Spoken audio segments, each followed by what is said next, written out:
Hello friends, सुबह की class में एक बार फिर से आप सभी लोगों का बहुत बहुत स्वागत करते हैं और टीईटी स्पेशल क्लासेस के अंतर्गत आप सभी लोगों की UP TET super TET primary और जूनियर की एकदम सिलेक्टेड तैयारी कराई जा रही है। आपने जूनियर का सिलेबस देखा होगा, उसमें 50 अंक में आपके सभी टॉपिक दिए गए हैं। उसमें ही आपका एक टॉपिक पर्यावरण अध्ययन भी है। पर्यावरण अध्ययन के अंतर्गत यानी कि ईवीएस के अंतर्गत आपको हम पढ़ा रहे हैं इस समय हमारा परिवेश, जो कि आपकी SCERT की बुक्स हैं, यूपी के लिए बहुत ही इंपॉर्टेंट हैं।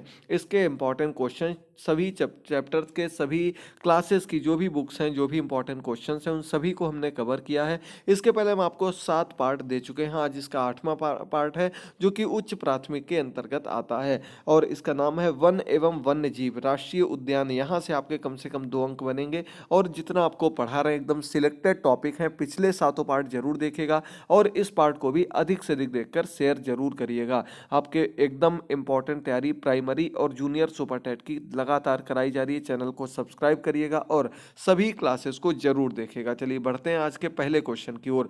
तो पहला क्वेश्चन आपके सामने दिया गया, सघन रूप से बड़े क्षेत्र में फैले पेड़ पौधों व वनस्पतियों के भाग को क्या कहा जाता है। सघन यानी कि घने रूप से जो पेड़ पौधे वनस्पतियां किसी स्थान किसी बड़े एरिया में फैल जाती हैं, लगी होती हैं, उनको हम क्या नाम देते हैं? उनको हम वन का नाम देते हैं, उनको हम फॉरेस्ट कहते हैं। ठीक है दोस्तों, वन जो होता है यही होता है सघन, बड़े क्षेत्र में सघन रूप से जो पेड़ पौधे लगे होते हैं, वनस्पतियां लगी होती हैं, उस क्षेत्र को वनों का नाम देते हैं, फॉरेस्ट का नाम दे देते हैं। सेकंड नंबर क्वेश्चन आपके सामने देखिए जल्दी से, वन रक्षक जानवर किन्हें कहा जाता है? वनों की रक्षा करने वाले जानवर पूछा गया। तो ऐसे जानवर जो वनों में रहते हैं, वहीं पर अपना भोजन खोजते हैं और वहीं पर अपना जीवन यापन करते हैं। इनमें मुख्य रूप से आपके जंगली जानवर आ जाते हैं। इनको जंगली जानवर भी इसीलिए कहा जाता है, जंगली मतलब जंगल में रहने वाले और जानवर, तो यानी कि शेर, चीता, हाथी, बाघ, तेंदुआ आदि सभी वन में रहने वाले जीव होते हैं। तो ये आपके वन रक्षक जानवर यानी कि जंगली जानवर के रूप में जाने जाते हैं। अगला थर्ड नंबर क्वेश्चन है। एक क्वेश्चन आपका जरूर आएगा, हर वर्ष आपको यूपी टेट में ये क्वेश्चन देखने को मिलता है, इस टॉपिक से क्वेश्चन देखने को मिलता है।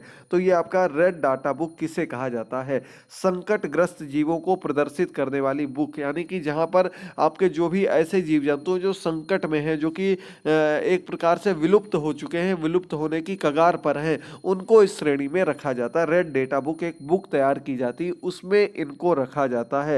ये बुक किसके द्वारा तैयार की जाती है? तो इसका आपको आंसर देना IUCN, international union of conservation of nature, यानी कि जो प्रकृति के लिए एक संस्था बनाई गई है। इस संस्था के माध्यम से रेड डेटा बुक तैयार की जाती है और इसके अंतर्गत इन संकटग्रस्त एवं विलुप्त प्राय प्राणियों को, जीवों को, जंतुओं को रखा जाता है, याद रखिएगा। अब एक क्वेश्चन यहां से और कई बार पूछा गया है, IUCN का मुख्यालय कहां पर है? तो आपको याद रखना IUCN का मुख्यालय ग्लैंड में है। ग्लैंड कहां पर है?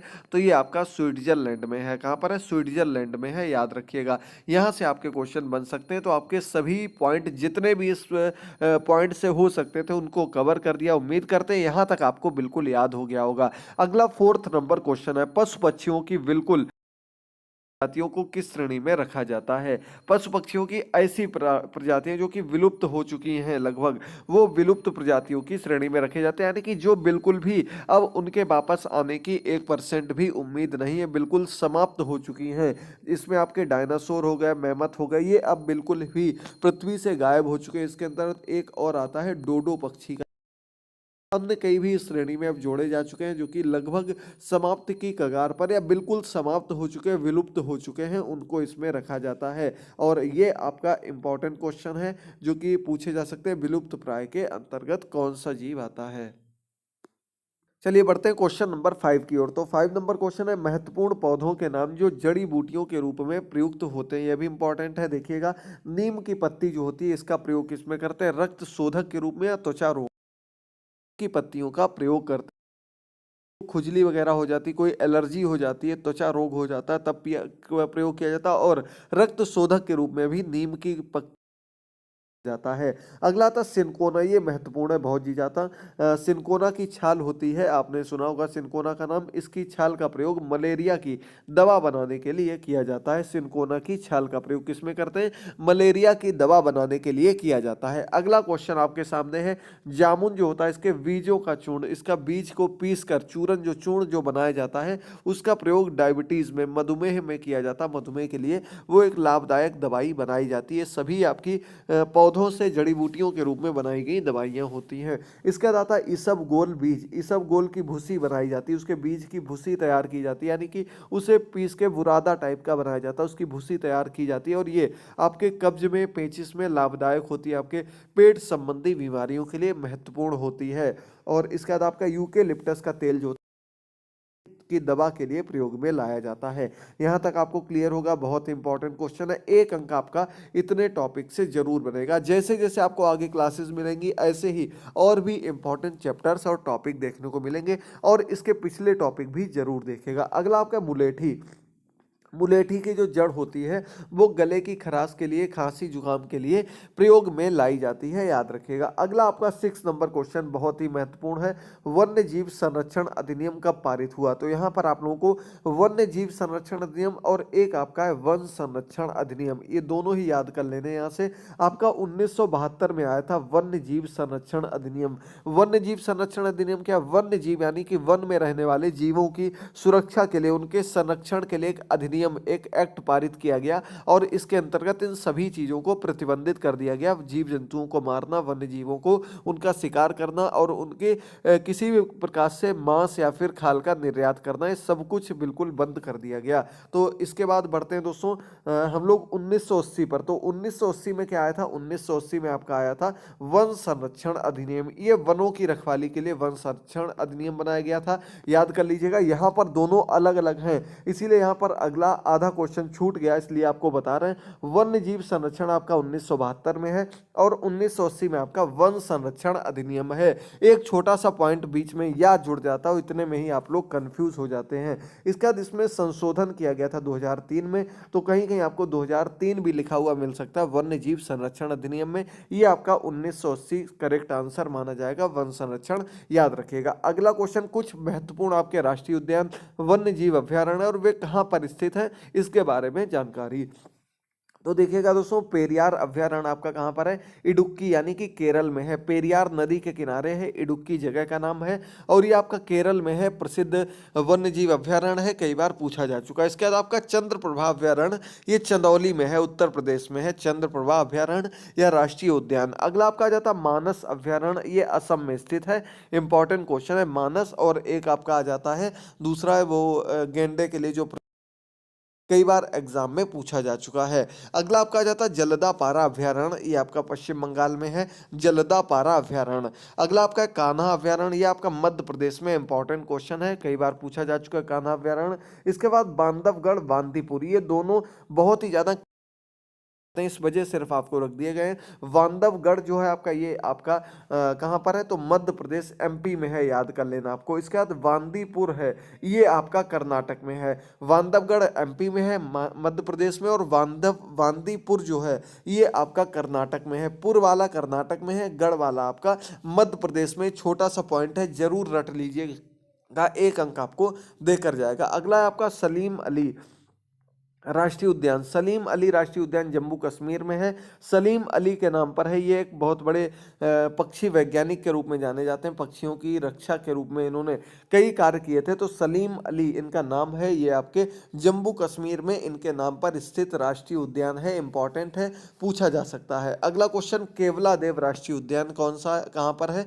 तो ये आपका राजस्थान में है। सरिस्का, केवला देव और रणथंभौर, ये तीनों ही आपके राजस्थान के बहुत ही प्रसिद्ध राष्ट्रीय उद्यान है। तीनों में से एक ना एक पूछा जा सकता है। अगला आपका गिर राष्ट्रीय उद्यान, ये गुजरात में है और ये भी आपका महत्वपूर्ण है। गिर आपका कहां पर है? गुजरात में स्थित है, याद कर लीजिएगा। चलिए आगे बढ़ते हैं 8th नंबर क्वेश्चन की ओर। तो 8th नंबर क्वेश्चन है, घड़ियाल प्रजनन केंद्रों के रूप में कहां पर स्थित है?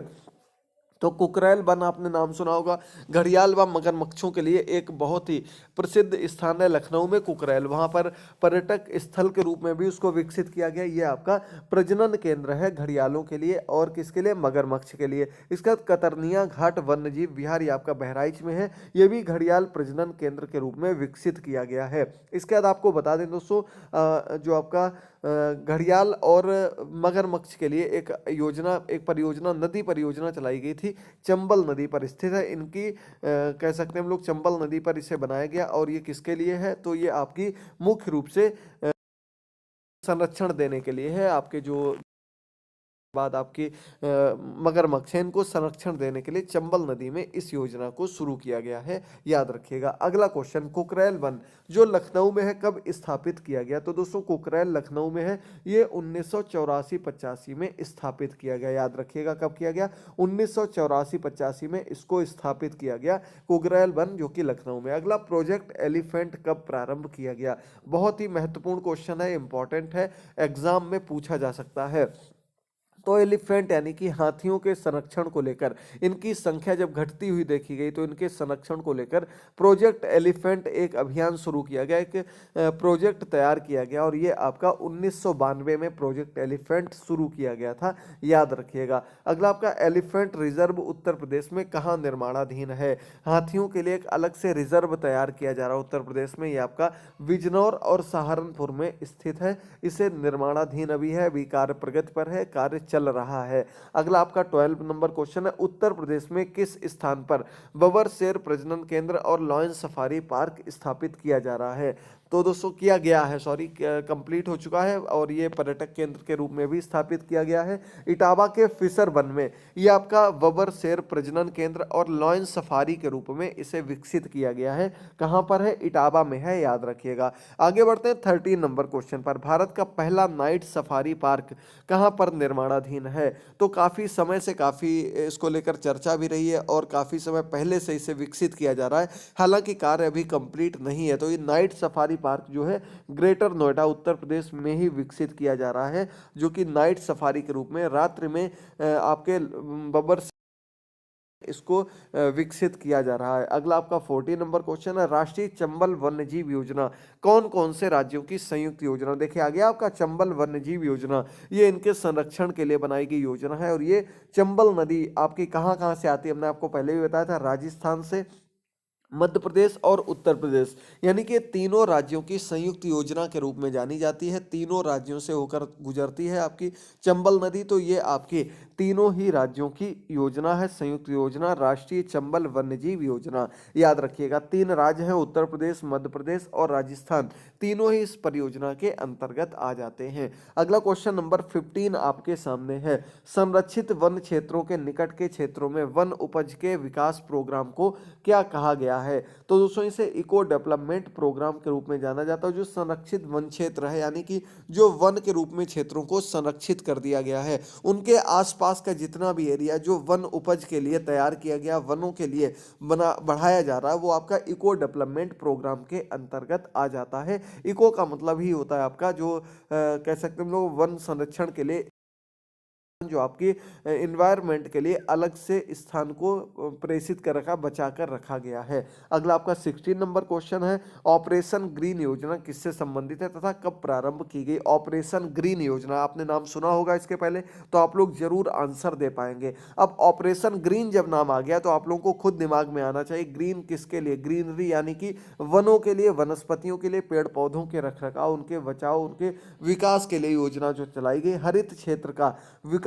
एवं वनों के विस्तार के लिए 1 जुलाई 2001 को ऑपरेशन ग्रीन योजना को शुरू किया गया, याद रखिए। ऑपरेशन ग्रीन योजना किससे संबंधित है, वनों के विस्तार और हरित क्षेत्र के विकास के लिए योजना चलाई गई, इसलिए इसका नाम ऑपरेशन ग्रीन रख दिया गया, याद रखिएगा। अब आज का अंतिम क्वेश्चन है, इस टॉपिक से, पूरे टॉपिक से आपके बहुत ही सिलेक्टेड क्वेश्चंस बने हैं, उम्मीद करते हैं आप जरूर उनको याद करेंगे। कल हमने आपको सुबह की क्लास में संस्कृत का चैप्टर 5 दिया था और काफी लोगों ने उस क्लास को नहीं देखा है, आप लोग भी जरूर देखेगा। और दोस्तों अगर इंटरनेट प्रॉब्लम रिजॉल्व हो जाती है तो आज शाम को 5 बजे आप सभी लोगों के लिए एक 2 घंटे की लाइव क्लास लाएँगे जिसमें हम अलग-अलग टॉपिक के इम्पोर्टेंट क्वेश्चंस कवर करेंगे। लेकिन उसके लिए इंटरनेट रिज़ॉल्व होना बहुत ही ज़रूरी है। जो भी होगा आपको शाम को अपडेट कर दिया जाएगा, आप लोग जुड़ जाइएगा। नहीं तो 6:30 बजे वाली हमारी लाइव क्लास जैसे चलती थी, वैसे ही चलती रहेगी। चलिए आज का अंतिम क्वेश्चन है, उत्तर प्रदेश वानिकी परियोजना कब प्रारंभ की गई? वानिकी परियोजना भी किससे रिलेटेड है? ये भी आपके वन संरक्षण, वनों से रिलेटेड योजना होती है। और ये 19 मार्च 1988 को विश्व बैंक की सहायता से इस परियोजना को प्रारंभ किया गया। वानिकी परियोजना विश्व बैंक, वर्ल्ड बैंक जो हमने आपको बताया था, उसके सहायता से 19 मार्च 1988 को इस योजना को शुरू किया गया। तो दोस्तों उम्मीद करते हैं यहाँ तक आपको बिल्कुल क्लियर हो गया होगा, प्रत्येक चीज़ समझ में आई हो। तो एक छोटा सा कमेंट जरूर कर दीजिएगा, बताते रहिएगा, लाइक करते रहिए अधिक से अधिक, और पिछले सभी पार्ट को जरूर देख लीजिएगा, सभी इंपॉर्टेंट हैं, महत्वपूर्ण हैं। देखते रहिए, चैनल को सब्सक्राइब कर लीजिए, टेलीग्राम पर जुड़ जाइए और हमारी मोबाइल ऐप को जरूर इंस्टॉल कर लीजिएगा, उसे अच्छी रेटिंग जरूर दे दीजिएगा। थैंक यू दोस्तों, गुड बाय, टेक केयर।